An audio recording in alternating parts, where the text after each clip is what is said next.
Have you ever felt trapped by expectations, wishing you could rewrite your own story? Imagine a world where duty dictates destiny, but one rebellious heart dares to challenge it all. Anya paced her gilded cage, the scent of jasmine from the meticulously manicured gardens doing little to soothe her restless spirit. Tomorrow, she was to meet Liam Thorne, the CEO of Thorne Enterprises, her future husband in an arranged marriage designed to merge two powerful families. Liam was a name whispered with reverence in boardrooms, a man whose reputation preceded him, cold, brilliant, and utterly unapproachable. Anya, however, saw him as the architect of her gilded prison, a future stripped of agency. She envisioned a life stifled by corporate dinners and forced smiles, a stark contrast to her own dreams of traveling the world, of painting vibrant landscapes, of truly living. Desperation clawed at her. How could she possibly escape a fate so meticulously planned? Then a wild, audacious idea sparked. If she couldn't run, she would infiltrate. She would sabotage the engagement from the inside. And so, Anya, heiress to the prestigious Petrov Empire, concocted a plan to become Anna, a simple maid, in Liam Thorne's sprawling mansion. Stick around to see if Anya's risky gamble pays off. But what happens when the very person she aims to deceive sees beyond her disguise, igniting an unexpected spark? The best disguises aren't just about what you wear, but how you blend in.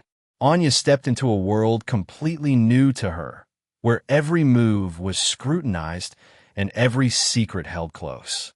A week later, Anya, now Anna, clutched a feather duster, her heart thumping against her ribs like a trapped bird.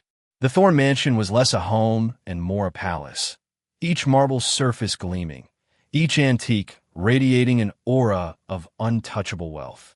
Her attempts at sabotage were, to put it mildly, pathetic. A slight accident with a coffee cup resulted in a small puddle on a Persian rug, quickly cleaned by a vigilant senior maid. A misplaced stack of financial reports was found moments later by a stern-faced assistant. Anya, whose biggest chore usually involved deciding which designer gown to wear, was comically inept at actual housework. Liam Thorne, she discovered, was a phantom. He was rarely seen, a disembodied presence whose schedule dictated the rhythm of the house. When she did catch a glimpse of him, a tall, imposing figure with an intense gaze, he was usually in motion, a blur of expensive suits and urgent phone calls. Her clumsy attempts to disrupt his routine seemed to only amuse him, if he noticed at all. She once tripped carrying a tray of iced tea, narrowly avoiding a cascade of liquid, only to hear a soft chuckle from the direction of his study. Her cheeks burned. This wasn't going to be as easy as she thought. One afternoon, while attempting to dust a precarious stack of books in Liam's home office, Anya nearly toppled a valuable ancient vase. Her hand shot out, steadying it just in time, but not before Liam, who had entered silently, stopped dead in his tracks. He watched her, a faint smile playing on his lips. "Careful, Anna," he said, his voice surprisingly warm. "That one has a history." Anya mumbled an apology, her heart racing. He hadn't fired her. He wasn't even angry. It was then she realized her greatest weakness might actually be her strength. Her genuine awkwardness, a stark contrast to the polished staff, seemed to make her almost endearing. Don't miss how Anya's failures become her greatest strength. As Anya delved deeper into the household, she began to uncover a different side to Liam than the cold, distant Joe she expected. Sometimes, the most important discoveries aren't about what you see, but what you feel. Anya's mission took an unexpected turn as she started to see the man behind the CEO. As days turned into weeks, Anya's clumsy attempts at sabotage faded into genuine attempts at competence. She found herself observing Liam, not as her target, but as a person. She saw him patiently explaining a complex business concept to a junior employee, his brow furrowed in concentration, not impatience. She witnessed him quietly donating a significant sum to a local children's charity, insisting on anonymity. And late one night, unable to sleep, she found him in the dimly lit library, not poring over financial reports, but reading a worn copy of 100 Years of Solitude, a melancholic expression on his face. Liam, meanwhile, seemed to find himself drawn to Anna's unique presence. While the other staff were impeccably efficient and reserved, Anna was real. She'd hum off-key while dusting. She'd offer surprisingly insightful comments about a book she saw him reading, and her eyes held a genuine curiosity that he rarely encountered. He began to seek her out, not for tasks, but for brief, unexpected conversations. One evening, he found her struggling to carry a heavy box of old files. He took it from her easily. "More work?" she asked, genuinely curious. He sighed, running a hand through his hair. "Something like that. Family archives. They want me to sort through them for the wedding. All the legacy." He paused, looking at her. "Sometimes, Anna, it feels like my life is a predefined script." Anya's heart gave a strange lurch. He sounded weary, just like her. This shared vulnerability, this unexpected honesty, chipped away at her resolve. Her original mission, once so clear, now felt like a cruel joke. Witness the unexpected sparks flying between these two. With every shared moment, the lines between master and maid blurred, making Anya's original mission feel increasingly distant and complicated. What happens when your carefully constructed plans collide with the undeniable truth of your heart? The ultimate choice often comes down to loyalty to a plan or to love. The date for the arranged marriage loomed large, a dark cloud on the horizon. Invitations had been sent, the grand ballroom booked. Anya felt a suffocating pressure. Her original plan had been to make Liam find her so unbearable that he would call off the engagement. But now she found herself inexplicably drawn to him, to the quiet, burdened man beneath the powerful CEO facade. The guilt of her deception weighed on her like a physical burden. How could she possibly betray someone she was starting to care for? Liam, too, was becoming increasingly agitated. He spent more time in the library, pacing on the phone with his parents. Anya overheard snippets of conversations. "But father, her family's connections are important, but what about? And I understand my duty, mother," but his reluctance was palpable. One stormy night, the power flickered, plunging the mansion into a brief darkness. Anya, flashlight in hand, found Liam in the living room, staring out at the rain-streaked windows.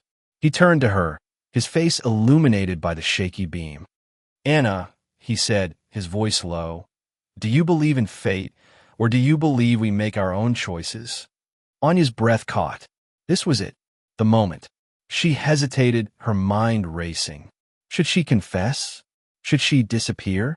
The image of her parents, disappointed and furious, flashed before her eyes. But then, she thought of Liam, of his quiet acts of kindness, his unexpected vulnerability, his genuine unhappiness about a future he hadn't chosen. He wasn't the enemy. He was just as trapped as she was. Discover the shocking truth that will change everything. The truth has a way of revealing itself, and in the grand tapestry of fate, some secrets are meant to be unveiled. The bravest acts aren't always about grand gestures, but about radical honesty. What happens when a mask comes off and true feelings are laid bare? The morning of the engagement announcement party arrived, a day that felt like an execution. Anya, dressed in her maid's uniform, found Liam in the conservatory, nervously adjusting his tie. She took a deep breath, her hands trembling.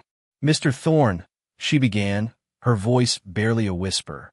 He turned, his eyes questioning. I have something to tell you." She laid bare her secret, the words tumbling out in a torrent of confession.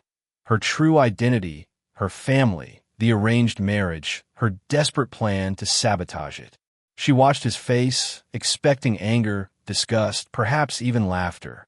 His expression shifted from shock to disbelief, then to a quiet, profound understanding.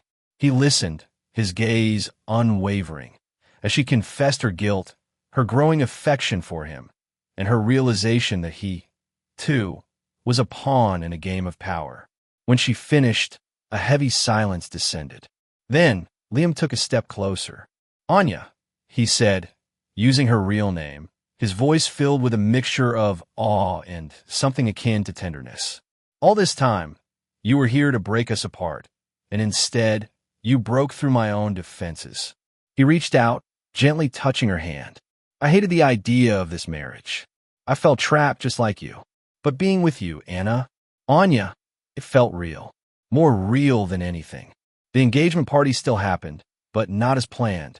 Instead of announcing the union of two families, Liam Thorne, with Anya by his side, made a different announcement. He spoke of choices, of authenticity, and of finding connection in the most unexpected of places. He didn't reveal Anya's elaborate deception to the gathered guests, but he made it clear that his heart had found its true calling, not in a prearranged alliance, but in a genuine, unexpected connection. Anya, no longer Anna, stood tall beside him, her head held high, her heart finally free. This story, like many others, reminds us that the paths we take, even the unexpected ones, can lead us to exactly where we're meant to be. The core message is that true connection sees beyond facades. It's about accepting imperfections and choosing love based on who someone truly is, not who they appear to be or who society expects them to be. It's a gentle reminder that vulnerability can be a superpower, and honesty, even when difficult, lays the foundation for genuine happiness. If this story resonated with you, hit that like button and subscribe for more tales of unexpected connections and heartwarming transformations. And tell us in the comments, have you ever taken a risk for something you truly believed in?